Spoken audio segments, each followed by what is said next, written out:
चीन ने कायम मिलाऊँ कोरोना कोरोना को नहीं एवं एक बड़ खबर आसुची। चीन ने कोरोना तार भयंकर रूप देखाऊँच। एवं सुधा 80% लोक कोरोना रे आक्रांत हो सारे। China centre of disease and control and prevention मुख्य वैज्ञानिकों कहवा कथा नुआ वर्ष लोक मैंने अनेक दूर यात्रा करने द्वारा संक्रमित होगा सह ग्रामांचल लोक मैंने संक्रमित होती। संक्रमितों संख्या बढ़ुवर हस्पिटाल बेड्र अभाव देखा देउची। सरकारी तथ्यों जहाँ जमापड़ी जनवरी 12 सुधा चीन में 60,000 रु अधिक लोक मरी सारे।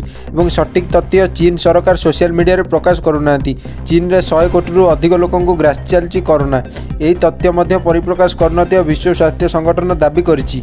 बनई चुनई प्रकाश करुच्ची चीन। ब्यूरो रिपोर्ट सत्य खबर ओडिया।